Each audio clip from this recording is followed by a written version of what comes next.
exhaust options for your car. You have axle back, you have cat back, you have downpipe, you have cat deletes, and valve systems. Not to mention different brands which offer different horsepower levels as well as sound differences. For example, do you want high pitch? Do you want low pitch? Do you want burbles? Do you want pops? Do you want to eliminate your drone? Or is there something else that you want to get from this exhaust? So in this video, we hope to find a solution that can help you have a more engaging driving experience and improved sound, all without breaking the bank.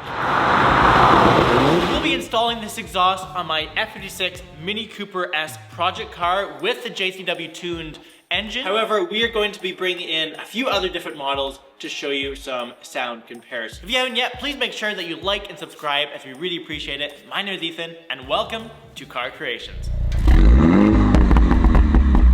So when people want to upgrade their exhaust, they have a number of different options. And the first one we want to look at today is the catback exhaust system. You can get the system with valves or without valves. And an example of this system would be the JCW Pro exhaust. And if you haven't seen it yet, we have a video of it where we installed it on our 2019 Mini Cooper JCW as well as my 2016 F55 Cooper S.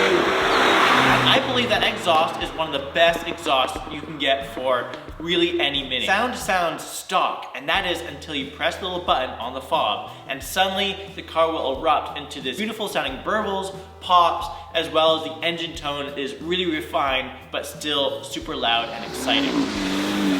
So the issue with that exhaust is that the key fob is a little bit unreliable, like all Bluetooth fobs for exhausts. And it's also a ton of money. You're looking at anywhere from $1,000 all the way up to $2,000 or plus if you want to get it brand new. So this car behind me is a base Cooper that we have been transforming into a Cooper S by completely taking the guts, both the interior and powertrain, from a crashed Cooper S and putting it into this base Cooper that the engine had been pretty much grenaded by not having oil. And the purpose of this build is to get the cheapest Mini Cooper possible by combining these two. So in order to save as much as possible, the JCW Pro exhaust was out of budget.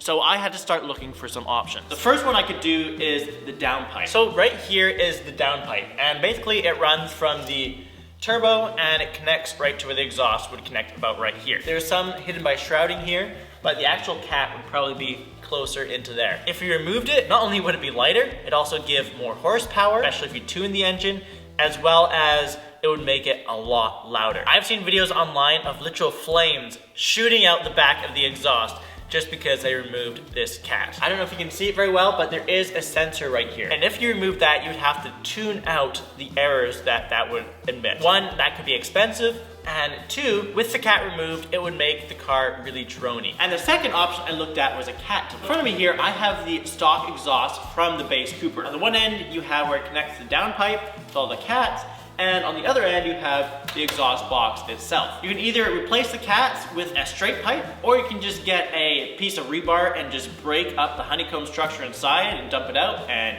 therefore you have a nice little cat delete. And one, isn't quite loud enough, and two, sometimes it can also cause some drone. So that one was also off the table. So what I decided on is a Dinan axle back system from ENET Tuning. My brother had a lot of success with axle back systems.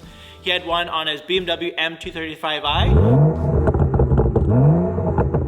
He had one on his old F56 Mini Cooper S, and he loved it. Not only could he get good pops and burbles, it wasn't overwhelmingly loud or had a lot of drone. So you can simply just manufacture a straight pipe and then weld on the hangers. This is cheaper, however, it can be prone to leaks and really hard to make sure that it's centered properly. The best way to do it is simply get a pre-made axle back system like the one we have right here. It is super simple to buy and install because it simply just bolts right on. So let's see what we have in the box here. We just have a little clip that basically will join this exhaust system onto the old one, and it's just two bolts that you just go and it's clamped on. guess I should say clamp. And then here is the exhaust itself.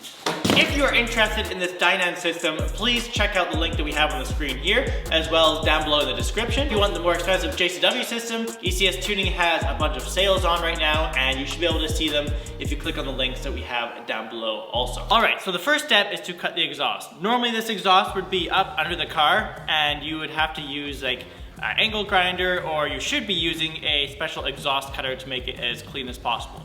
Well, we don't have an angle grinder and we don't have the special exhaust cutter, but we did take this out of the car so we could show you it properly. So because of that, we can use this old 1940s metal saw to cut the exhaust, and hopefully it does a perfect job. How do we know exactly where to cut it? Well, we just lined up the new exhaust. We just lined the new exhaust up with it, and we checked to make sure that the hanger is in the right spot, and then we just drew a line from where this exhaust will join onto the old one. All right. Let's cut it.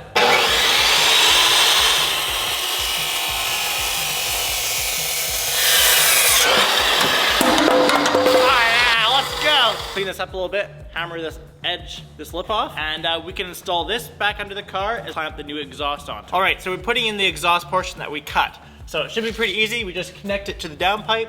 It goes through here, and then the cut section will be probably about right here.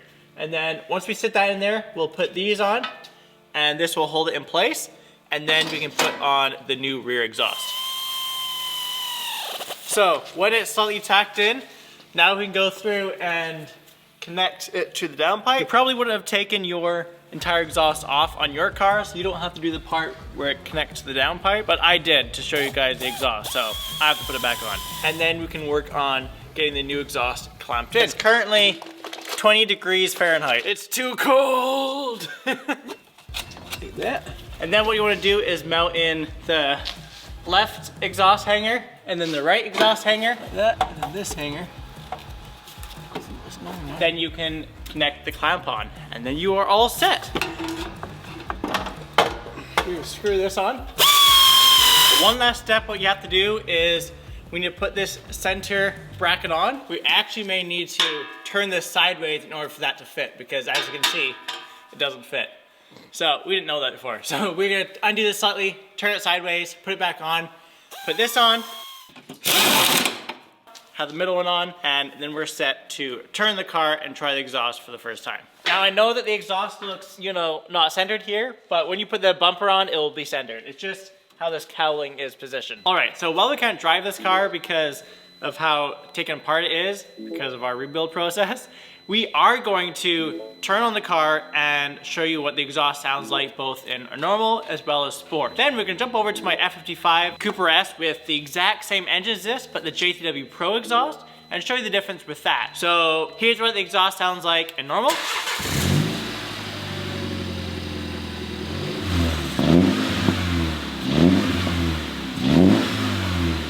And here's what the exhaust sounds like in sport.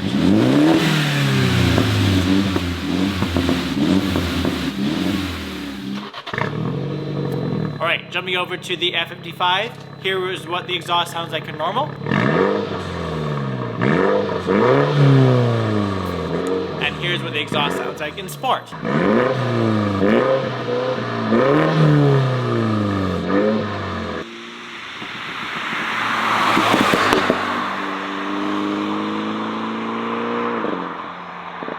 So if you don't want to spend as much money on the JCW Pro exhaust, you can just get this Dinan exhaust without the valve control, and it sounds pretty similar. So as you can hear, the JCW does sound a little more crisp. However, this exhaust is such a great deal that you cannot go wrong. If you wanted the exhaust to be louder, you could just remove the two caps that you have that we showed you at the end of the exhaust, and that would make this exhaust a lot louder and give it a bit more of a meaty growl. However, you might expect some more drone from that. Once again, please check the links down below if you're interested in this. However, hopefully you enjoyed the video. Please make sure that you give us a like and subscribe, as we really appreciate it. But most of all, we hope you all have an amazing rest of your day, and we'll see you in the next one.